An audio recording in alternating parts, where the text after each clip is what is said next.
Good morning, everyone. This is Emily from Grammy's Garden. I just got in from outside where I filmed picking some roasting ears or roasting ears. Corn on the cob is what I was picking. And we're going to have that for dinner tonight. My boys are coming. And I wish my daughter could be here, but she can't be here till tomorrow. So I'm getting ready to can some beef stew meat. Another just staple for the pantry, if you want to call it that. But anyway, I hope it's going to be good, and I'll show you what it looks like. Okay, this is getting hot and smoky, so I'm going to take it back just a little bit, but I do want to sear it. So I'm not wanting to cook this, I'm wanting to sear it, because it'll cook in, you're going to hear a lot of sizzling for a minute. It'll cook just fine, practically falling apart once it's in the canner. There's a big piece I missed. Those big pieces, you want the meat to be sure to reach that 240-degree temperature in the canner all the way through. I went through this and I thought I'd got it all, but I hadn't, so the bigger pieces. I've got it all I want it to be as uniform as possible. And I'm putting it all in, just so I can see. Wash your hands again. I cleaned out myself.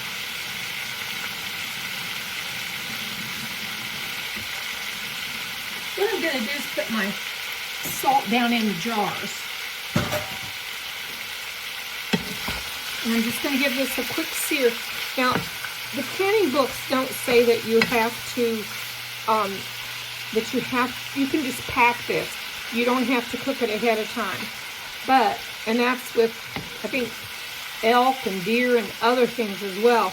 However, I've heard other people who can beef to say particularly with the stew meat, it just is better looking in the jars and better looking when you take it out of the jars. And I like to sear beef before I cook it, whether it's a roast or stew meat. When I say sear it before I cook it, I mean like before I put it in a cooker or crock pot or whatever. I do like to do that. So I understand that whole concept. Now, I have never canned beef before. This is a first for me.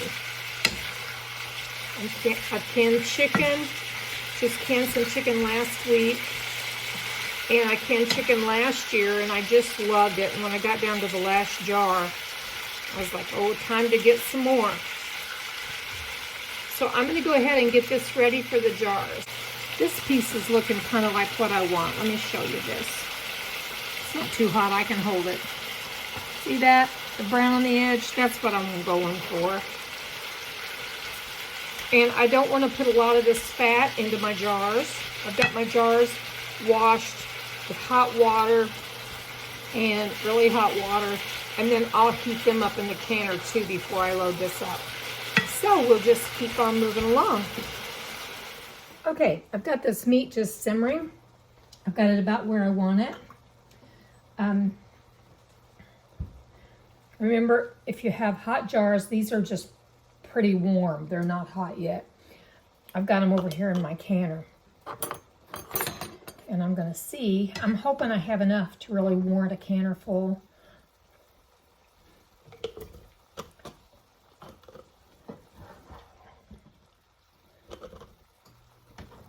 And I got to keep in mind, too, that I'm just going to put about a half a teaspoon to a pint. This will make its own juices.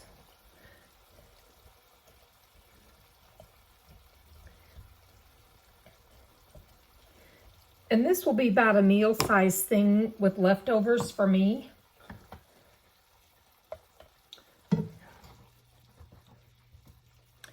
And since there is fat involved in this, I think I am going to put a little bit of the juice. And I'll let you know how that goes, having done that.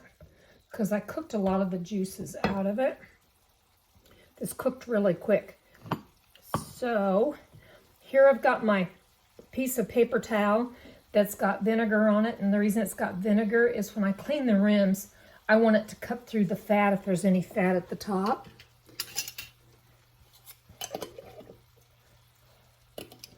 Clean new lid and ring.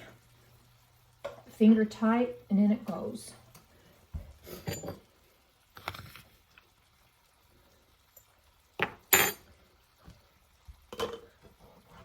I think I'm going to have more like 3, but it's better than freezing. The other night I kind of got a scare about having meat in the freezer because my electricity went out and something hit power lines not right up from where I live. I actually watched it happen because it just came up a storm out of nowhere, even though the sun was shining. It was the weirdest thing.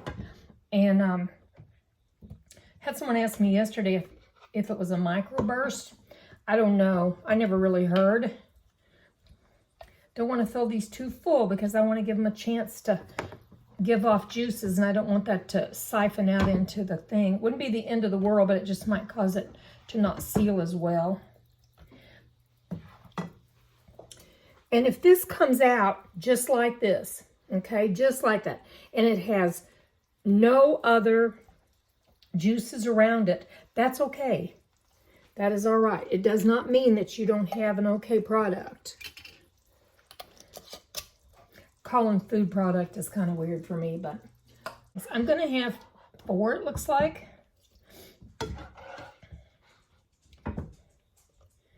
And I'm getting some of these good juices because, you know, they're good. I can smell them. And I will tell you what I did. I took a piece of the beef out, a small little skinny piece that didn't need to be in there, and I ate it, and it was already good. No salt, nothing. If you see my clocks and it says 10:42 on both of them, it's not. I'll have to look and see what my little chiming clock's doing.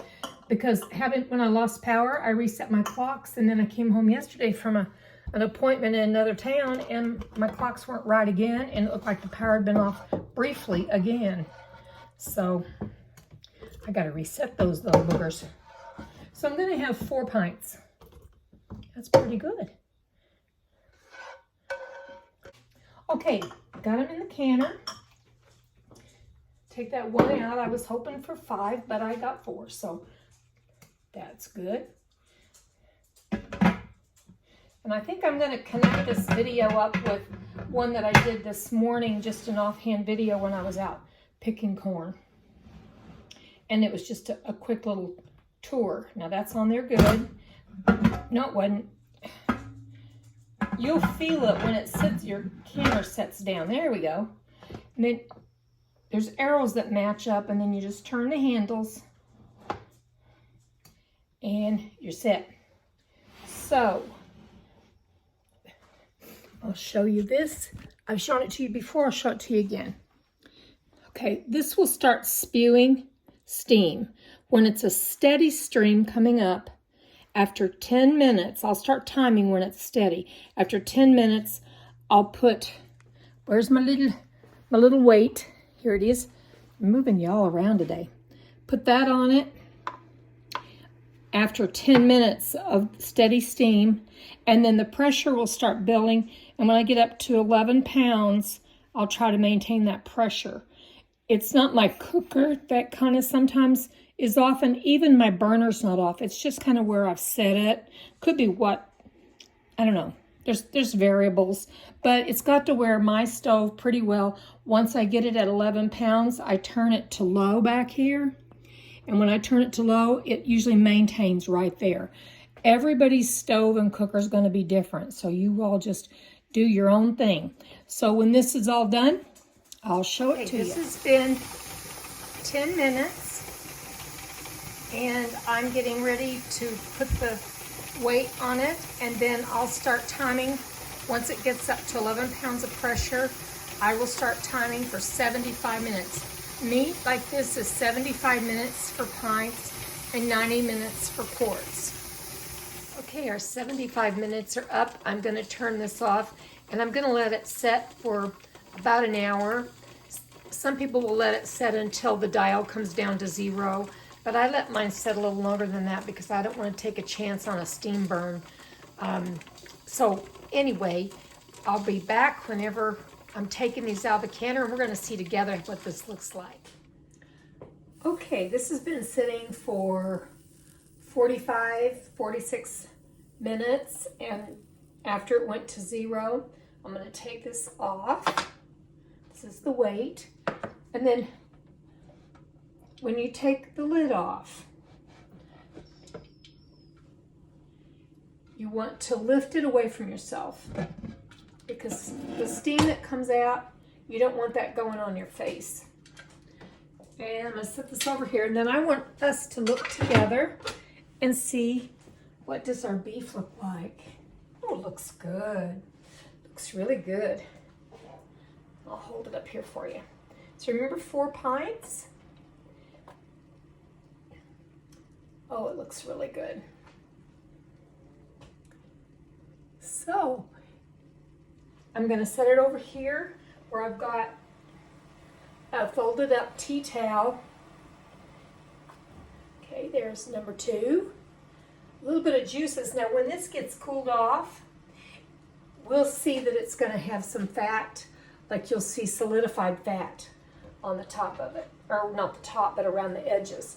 Because you see that meat that's in there, it's not got juices all the way up there covering that, and that's the way most meat looks. Oh, I just heard that one seal. Okay, there's another one sealing. These things are sealing really fast. I'm gonna go get a towel and put over them to keep them nice and warm, and let them. They're finished. They're done.